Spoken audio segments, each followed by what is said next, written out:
The parish of Selborne lies in the extreme eastern corner of the county of Hampshire, bordering on the county of Sussex and not far from the county of Surrey. It's about 50 miles southwest of London, in latitude 51, and near midway between the towns of Alton and Petersfield.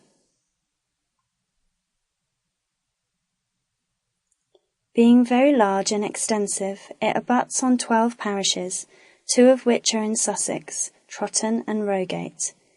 If you begin from the south and proceed westward, the adjacent parishes are Emshot Newton Valence, Farringdon, Hartley Mauldwit, Great Wardleham, Kingsley, Headley, Bramshot, Taunton, Rogate, Liss and Gretham.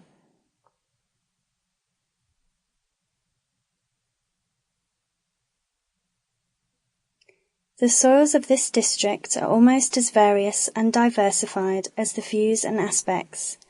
The high part to the southwest consists of a vast hill of chalk, rising 300 feet above the village, and is divided into a sheep down, the high wood, and a long hanging wood called the hanger.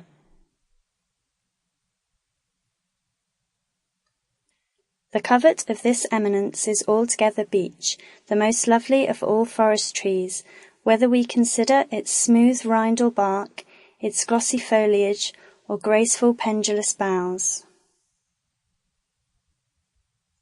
The down or sheep walk is a pleasing park-like spot of about 1 mile by half that space, jutting out on the verge of the hill country, where it begins to break down into the plains, and commanding a very engaging view, being an assemblage of hill, dale, woodlands, heath, and water.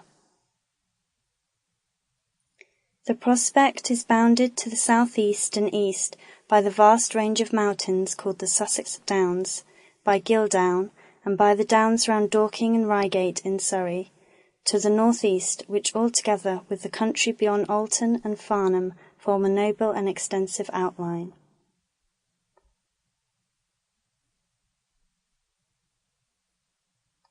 At the foot of this hill, 1 stage or step from the uplands, lies the village, which consists of 1 single straggling street, 3/4 of a mile in length, in a sheltered vale and running parallel with the hanger.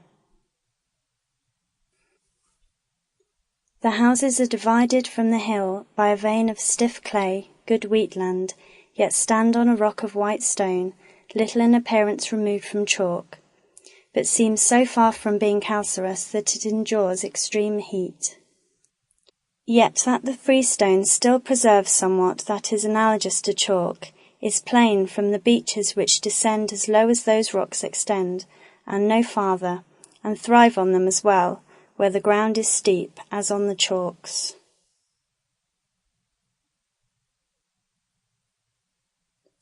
At each end of the village, which runs from south-east to north-west, arises a small rivulet, that at the north-west end frequently fails, but the other end is a fine perennial spring, little influenced by drought or wet seasons, called Wellhead.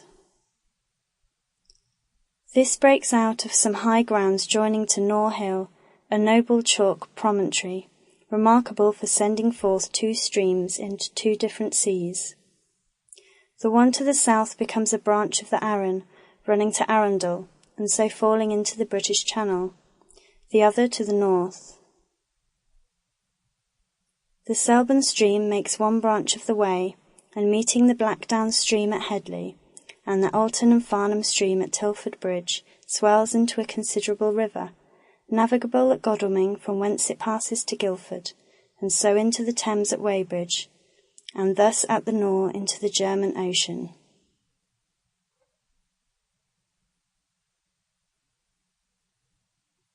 Our wells, at an average, run to about 63 feet, and when sunk to that depth seldom fail, but produce a fine limpid water, soft to the taste, and much commended by those who drink the pure element, but which does not lather well with soap.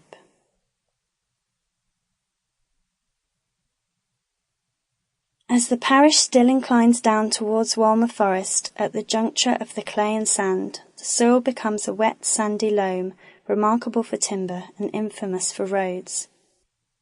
The oaks of Temple and Blackmore stand high in the estimation of purveyors, and have furnished much noble timber, while the trees on the freestone grow large, but are what workmen call shaky, and so brittle as often to fall to pieces in sawing. Beyond the sandy loam the soil becomes a hungry lean sand, till it mingles with the forest, and will produce little without the assistance of lime and turnips.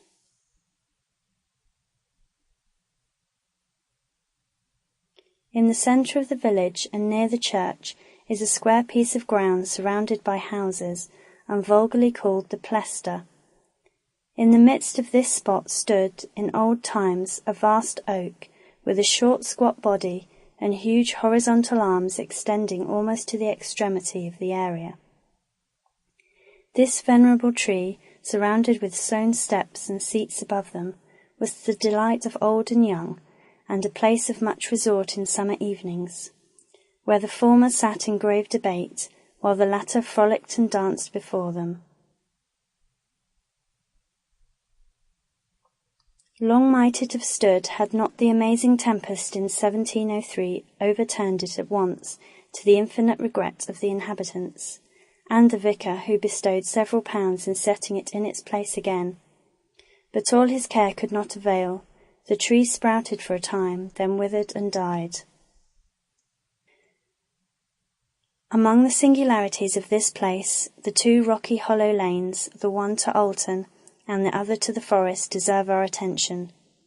These roads, running through the marmlands, are by the traffic of ages and the fretting of water, worn down through the first stratum of our freestone, and partly through the second, so that they look more like watercourses than roads, and are bedded with naked rag for furlongs together.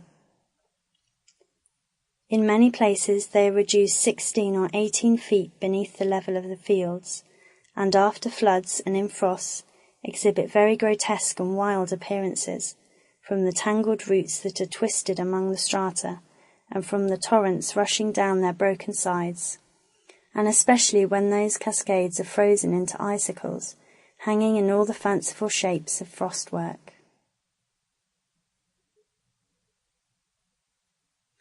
These rugged, gloomy scenes affright the ladies when they peep down into them from the paths above, and make timid horsemen shudder while they ride along them, but delight the naturalist with their various botany, and particularly with their curious ferns with which they abound.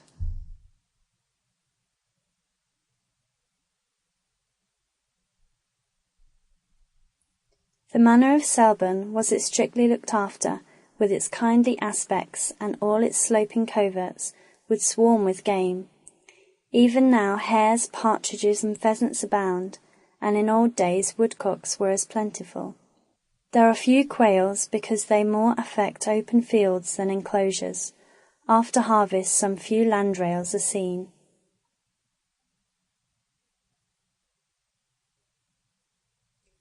The parish of Selborne, by taking in so much of the forest, is a vast district. Those who tread the bounds are employed part of 3 days in the business, and are of the opinion that the outline, in all its curves and indentings, does not comprise less than 30 miles. The village stands in a sheltered spot, secured by the hanger from the strong westerly winds.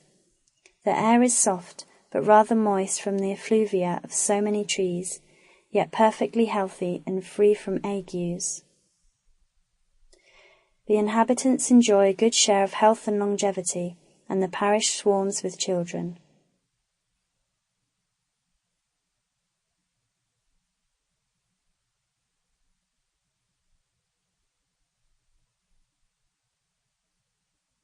Should I omit to describe with some exactness the forest of Walmer, of which 3/5 perhaps lie in this parish, my account of Selborne would be very imperfect, as it is a district abounding with many curious productions, both animal and vegetable, and has often afforded me much entertainment both as a sportsman and as a naturalist.